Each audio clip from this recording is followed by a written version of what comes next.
कबीरा तेरे जगत की उल्टी देखी रीत, और पापी मिलकर राज करें, साधु मांगे भीख। लेकिन उनके दिल में संविधान चुभता है, इसलिए वो मनुस्मृति लागू करने की बात कर। अपने घर में एक कलम तेज करके रख दो, वो आने वाली इंसानियत का मुस्तकबिल बदल कर रख देगा। ये लड़ाई चाकू और तलवार के खिलाफ कलम और किताब की लड़ाई है। सरकारी शिक्षा पाए, सरकारी रोजगार पाए, सरकारी नौकरी किए, और तुम्हारे पास जमीन थी, भारत में संविधान लागू था, लोग मोहब्बत और प्यार से रहते थे। 25 साल बाद वो पीढ़ियां कहेंगी कि तुम्हें हमें कौन सा भारत सौंप कर गए। हक और अधिकार छीना जा रहा है अंधविश्वासी बनाकर। जो किसी पत्थर तोड़ रहा है, किसी खेत में मजदूरी कर रहा है, कोई महिला किसी दूसरे के घर में मजदूरी कर रही है, उसको हम दोष देते हैं कि बाबा साहब के सपनों का भारत नहीं बन पाया। दुनिया में शायद कोई ऐसा दूसरा शख्स नहीं होगा जिसकी इतने ज्यादा तादाद में लोग जयंती मनाते हैं। और मैं एक चीज और जोड़ दूं कि दूसरा कोई ऐसा शख्स भी नहीं होगा कि पूरे महीने लोग उनकी जयंती मनाते हैं। आज 23 अप्रैल और आज भी हम बाबा साहब की जयंती मना रहे हैं, और ये पूरे महीने ये जश्न चलता रहेगा। इंसान के रूप में जाने कितने सालों शताब्दियों से लोग पैदा होते रहे, मरते रहे। फिर कुछ लोग ऐसा पैदा हुए जिन्होंने इंसान और इंसान में फर्क कर दिया, बंटवारा कर दिया। कुछ लोगों को इंसान होते हुए भी कहा कि वो धरती पर भगवान के अवतार हैं, और ढेर सारे लोगों के लिए कहा कि वो इंसान भी नहीं है, जानवरों से भी बदतर उनकी हालत कर दी। और फिर कुछ लोग ऐसे पैदा होते हैं जो इस फर्क को, इस खाई को मिटा देते हैं, इंसान को इंसान के बराबर कर देते हैं। इसलिए उनकी जयंती लाखों करोड़ों लोग हर दिन मनाया करते हैं, और रोज मनाई जाएगी जब तक इंसान और इंसान में ये मोहब्बत कायम रहेगी। और इसलिए गुड़गांव वालों, पिछली बार भी आपके बीच में मैं आया, और इस बार भी आपने मुझे याद किया, और अभी भी आप देख रहे होंगे इस मंच पर प्रिया जी हैं।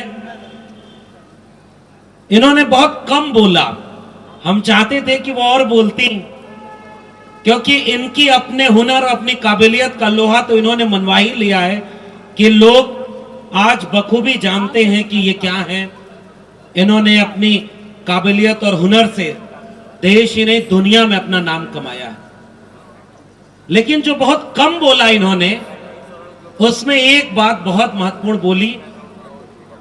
वो जब हंसी मजाक का सिलसिला चल रहा था और वो दुपट्टे का जिक्र, पल्लू का जिक्र इन्होंने किया, उसी बीच में कहा कि ये तुम पल्लू भले पहन लो, हमने इस सारे पल्लू को हटा दिया है और तब आपके बीच में आए हैं।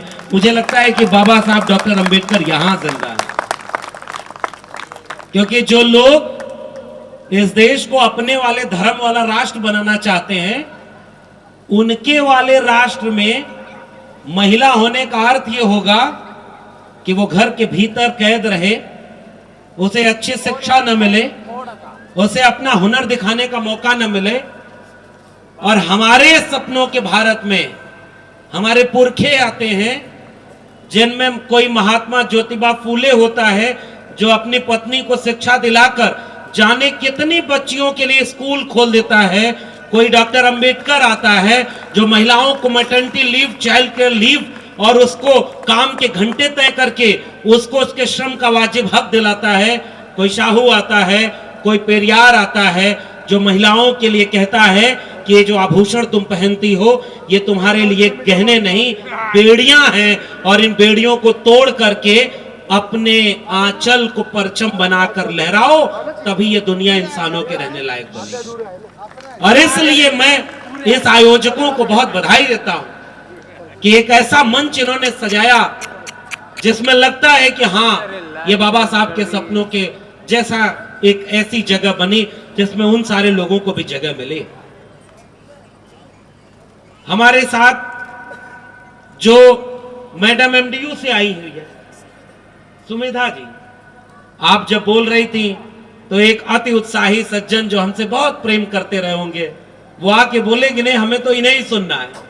इन्होंने एक बड़ी अच्छी बात कही कि उससे पहले अपना राष्ट्र बनाने के पहले एक तो अपना आदर्श गांव बना दें और उस गांव में दिखा दें कि ऐसा वाला राष्ट्र हम बनाएंगे जिसमें जाति नहीं होगी, जिसमें धर्म नहीं होगा, धर्म होगा एक ही होगा, जिसमें कोई भेदभाव नहीं होगा। हम तो ये जानते हैं कि वो जो एक गुब्बारा फुलाया जाता है उसके भीतर केवल हवा भरी हुई है झूठ की, क्योंकि वह बंटवारा करता है। हमारे पुरखे को मौका मिला तो उसने एक आदर्श राष्ट्र बनाने के लिए भारत का संविधान लिख दिया है, केवल उसे ढंग से लागू कर दो। दुनिया का सबसे अच्छा देश अगर भारत न बन जाए तो कहना, लेकिन उनके दिल में संविधान चुभता है इसलिए वो मनुस्मृति लागू करने की बात करते हैं। साथियों, आज अगर 2023 में बाबा साहब होते, बाबा साहब डॉक्टर अंबेडकर होने का मतलब केवल एक शख्स के होने का मतलब नहीं है। बाबा साहब एक शख्सियत से आगे एक विचार बन गए और इसलिए मैंने अपनी बात की शुरुआत में यह बात कही कि कोई एक व्यक्ति कितना भी महान हो जाए, 2-4 दिन लोग उसकी जयंती मनाते, 2-4 इलाके में उसकी जयंती मनाई जाती, कोई दुनिया भर का आइकॉन कैसे बन जाता है। और बाबा साहब के पहले मैं देखता हूं तो एक और आइकॉन है जिसके लिए इस देश का दुनिया का सबसे झूठा प्रधानमंत्री भी विदेश में जाकर कहते हैं कि हम युद्ध के नहीं बुद्ध के देश से आए हैं और वापस यहां आते हैं तो युद्ध खोड़ दिए हैं बुद्ध के खिलाफ। दुनिया में अगर ऐसा कोई और आइकॉन है तो वो तथागत बुद्ध है। और कोई इतना बड़ा कैसे होता है? अपने ख्यालों और ख्वाबों से होता है। ख्याल कि दुनिया में इंसान इंसान बराबर होंगे। आज वो लोग कहते हैं धर्म का प्रचार करने जाओ और उनके धर्म का प्रचार करने वाले कहते हैं अपने घर में चाकू तेज करके रखो। बताओ झूठ बोल रहा हूं सही कह रहा हूं गुड़गांव वालों? ये चाकू तेज करके अपने घर में रखने वाले लोग कौन लोग हैं? धर्म का प्रचार करने वाले हैं। और हम जिनको मानते हैं तथागत बुद्ध से लेकर के बाबा साहब डॉक्टर अंबेडकर, उन्होंने कहा ये चाकू पिस्तौल तलवार हमारे मतलब की चीज नहीं, अपने घर में एक कलम तेज करके रख दो, वो आने वाली इंसानियत का मुस्तकबिल बदल कर रख देगा। ये लड़ाई चाकू और तलवार के खिलाफ कलम और किताब की लड़ाई है। इसलिए हम बाबा साहब को दुनिया का आइकॉन मानते हैं, क्योंकि उनकी कोई भी मूर्ति देखोगे उनके हाथ में किताब है। कुछ लोग दीमक की तरह अंदर घुस करके मूर्ति तो अब तोड़ने का साहस देखो नहीं कर पा रहे, लेकिन अंदर से चाहते हैं कि उसे खोखला कर दें। जो किताब जिसके ऊपर लिखा हुआ है भारत का संविधान, उसके अंदर के पन्नों को बदलना चाह रहे हैं। उसके अंदर के पन्नों को बदल करके एक धर्म, एक जाति और थोड़े से लोगों का भारत बनाना चाहते हैं। बाबा साहब डॉक्टर अंबेडकर होने का मतलब है सबका भारत, वो वाला नारा नहीं, सबका साथ, सबका विकास, सबका विश्वास। ये नारा सुना ना? एक और नारा लगा था पिछले दिनों भी, वो बेच रहे हैं भारत को, मैं चैन से कैसे सो जाऊं, सौगंध मुझे इस मिट्टी की, मैं देश नहीं बिकने दूंगा। याद आया? हमारे लोग थोड़ा जल्दी भूल जाते हैं, इसलिए याद दिला रहा हूं। सुमित भाई ने जितनी बात कही है मैं उसके आगे आज की चुनौती आपको केवल 2-4 मिनट में बताकर जा रहा हूं, क्योंकि मैं ये जानना चाहता हूं कि हमारे पुरखे तो इतने लायक थे कि उनके दम पर आज हम खड़े हैं। चाहे इस मंच पर कोई भी शख्स खड़ा है, आप यहां पर आए हैं, हम सब यहां इस हैसियत में नहीं हो पाते अगर इस देश में बिरसा, फूले, अंबेडकर, पेरियार, बीपी मंडल, लोहिया, कांशीराम नहीं होते तो हमारे जैसे लोग आज यहां आंख में आंख डाल करके ललकारने नहीं आ पाते। तो हमारे पुरखे तो इतने लायक थे, काबिल थे कि आज हम सीना तान कर उन्हें याद कर ले रहे हैं। 25 साल बाद जब आप छोड़कर जो भारत जाएंगे, हमारी आने वाली पीढ़ियां हमें किस रूप में याद करेंगी, ये सवाल मैं आपके सामने रखने आया हूं। वो पीढ़ी हमसे पूछेगी ना भाई कि तुम जब थे तो भारत का संविधान इतना लागू था कि तुम लोग अपने अपने क्षेत्र में अच्छा कर गए, सरकारी शिक्षा पाए, सरकारी रोजगार पाए, सरकारी नौकरी किए, और तुम्हारे पास जमीन थी, भारत में संविधान लागू था, लोग मोहब्बत और प्यार से रहते थे। 25 साल बाद वो पीढ़ियां कहेंगी कि तुम्हें हमें कौन सा भारत सौंप कर गए। भारत के संविधान की जगह मनुस्मृति, सरकारी शिक्षा और सरकारी नौकरी की जगह प्राइवेट और लाखों करोड़ों में डिग्रियां बेचने वाली फैक्ट्री के रूप में स्कूल कॉलेज विश्वविद्यालय, और सरकारी नौकरी जिसमें सुरक्षा होती थी उसकी जगह मजदूर बनाकर सौंप कर गए हमें, कि किसी पूंजीपति के यहां आप श्रमिक बनकर मजदूर, खेत मजदूर बन जाएं। वो पीढ़ियां हमसे एक सवाल करेंगी कि जब तुम्हारी आंखों के सामने भारत के संविधान को मनुस्मृति वाले तबाह कर रहे थे, तब तुम क्या कर रहे थे? केवल जयंती मनाने से क्या हमारी आने वाली पीढ़ियां खुश होंगी? भाई जयंती मनाना जरूरी है, और यह जश्न इसलिए जरूरी है ताकि कभी कभी हम भी हिम्मत जब हारते हैं, कभी कभी हम भी कमजोर पड़ते हैं, तो ऐसी जयंतियों में जब आप सम्मानित करते हैं तो हिम्मत चौगुना हो जाती है कि जब हमारे पुरखे इतने ताकतवर थे तो आने वाले वक्त में हम और ताकत से लड़ाई लड़ेंगे। तो जयंती तो बहुत जरूरी है, लेकिन इस जयंती से लौट कर जब जाओ साथियों, तो एक दिन जयंती मनाने के बाद जो 364 दिन बचता है, उसमें बाबा साहब के सपनों का भारत बनाने के लिए गांव गांव काम करना होगा। और मैं ये आपसे गुजारिश करने आया हूं, पहचानिए भाई आपके यहां विरोधाभास है, इतना बड़ा शहर है, इसका नाम ही लिखा है गांव, गुड़गांव, ऐसा विरोधाभास है ना, है तो शहर। वैसे ही कुछ लोग इसे सोने के चिड़िया, विश्व गुरु बनाना चाहते हैं, लेकिन शिक्षा बर्बाद कर दिया है, विश्वविद्यालय और स्कूल बर्बाद कर दिया है, और आपके बच्चे अब अच्छे स्कूल में नहीं पढ़ पाएंगे। और अगर स्कूल बर्बाद हो गया तो कोई आएगा, वो कहेगा ना कि जानते हैं मैं नाली के गैस से चाय बनाया करता था। पहचानिए ऐसा वैज्ञानिक दुनिया में कौन था? ऐसा दुनिया में एक आदमी हुआ है जो नाली के गैस से चाय बनाया करता था, जो इस देश के वैज्ञानिकों को कहता था कि बादल आ गए हैं, अब रडार काम नहीं करेगा, अब हमला कर दो।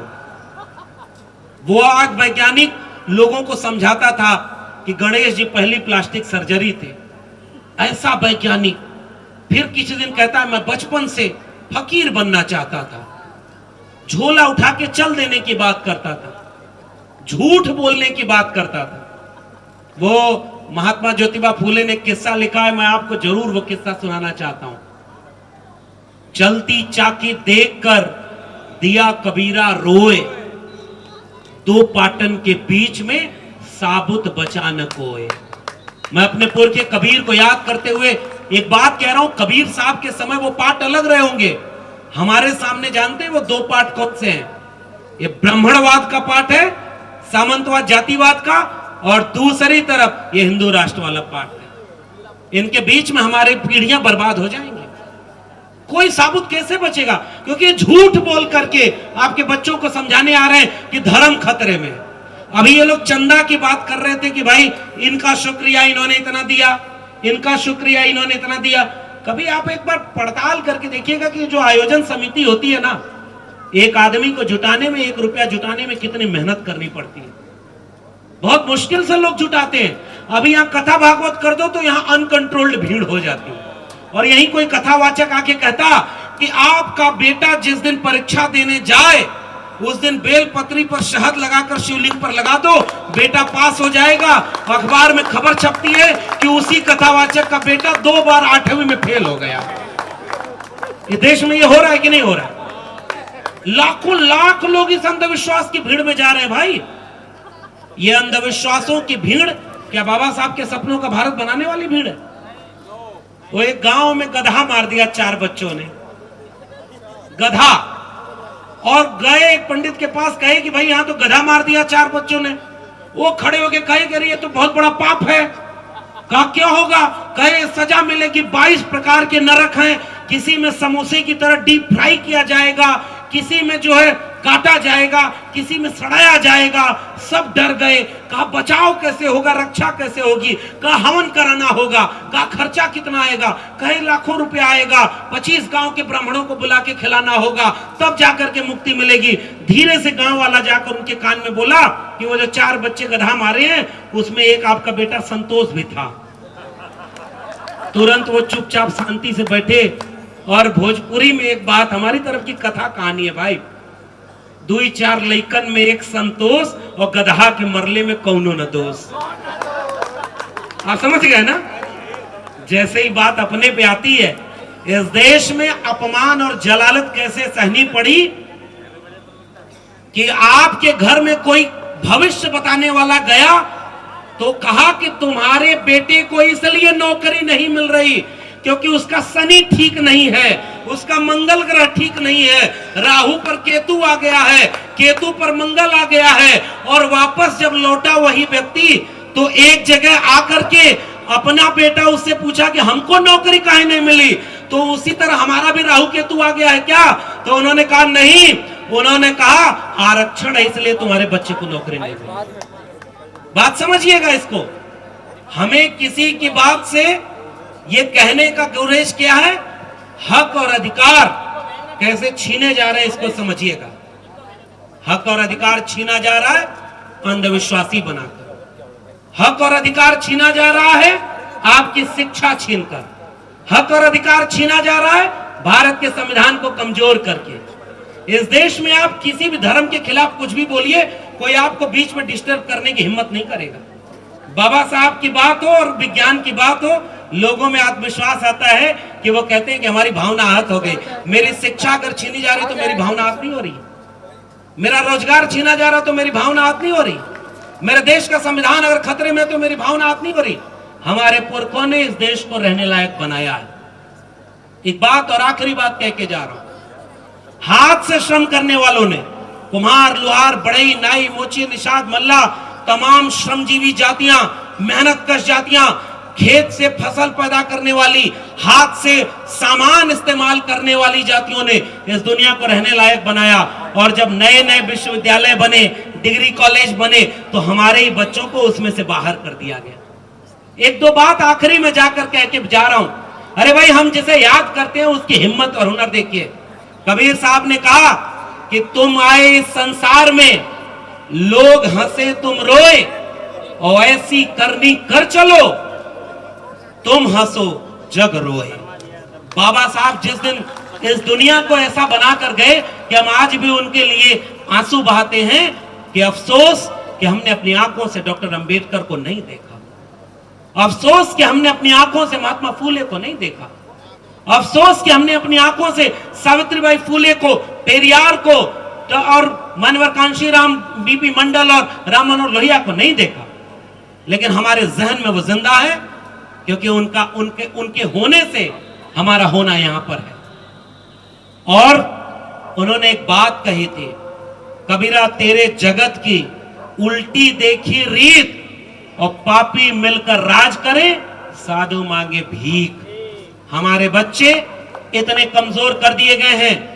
हम आप इस समय जाकर किसी सरकारी स्कूल में चले जाएं साथियों, किसी सरकारी अस्पताल में चले जाइए, चोट और खांसी, नजले, जुकाम से दम तोड़ती भीड़ किसके घर की है जरा बताइए?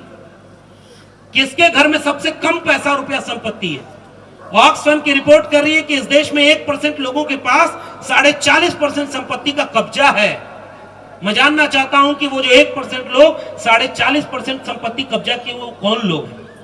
कहीं ऐसा तो नहीं कि इस देश में 90% लोग जो 10% पे गुजारा कर रहे हैं वो वही तो नहीं जिनको पीढ़ियों से गुलाम बना लिया?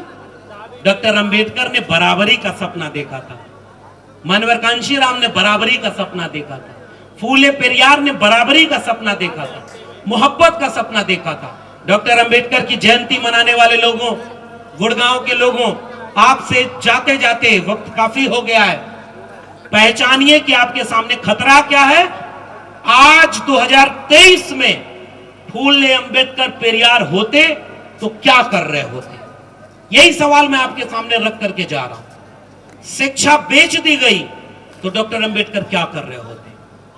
आपका रोजगार छीन लिया गया तो डॉक्टर अंबेडकर क्या कर रहे होते? इस देश को अंधविश्वास और पाखंड में ढकेला जा रहा है। दुनिया विज्ञान और चांद सितारे की बात करती है और हमारे यहां अंधविश्वास और पाखंड की बात की जाती है। आज डॉक्टर अंबेडकर हो रहे होते तो वो क्या कर रहे होते? आज अगर हमारे लोगों में केवल हिंदू मुस्लिम मंदिर मस्जिद के नाम पर रोज दंगा कराने का माहौल हो रहा है, आज अगर डॉक्टर अंबेडकर होते तो क्या कर रहे होते? हम जितने लोग हाथ से श्रम कर रहे हैं, और आखिरी वाक्य मेरा याद रखिएगा, मैं हाथ में कलम पाया, किताब पाया, तो आज माइक पर बिना डरे आंख में आंख डालकर बोल रहा हूं ना। तो ये कलम और किताब किसके दम पर मिले? भारत के संविधान और मंडल कमीशन के दम पर मिले। तो अगर पढ़ पाए तो समझ पाए। लेकिन जिस समय आप यहां पर पेट भरकर, मैं पेट भरकर एक अच्छे पंडाल में यहां डॉक्टर अंबेडकर को याद कर रहे हैं, हमारे इस समाज के 90% लोग दिन भर मेहनत किए होंगे ताकि रात को चूल्हा जल पाए। उनके पास अंबेडकर को पढ़ने का मौका नहीं है। उनके पास यह समझने का मौका नहीं है कि भारत के संविधान पर खतरा क्या है।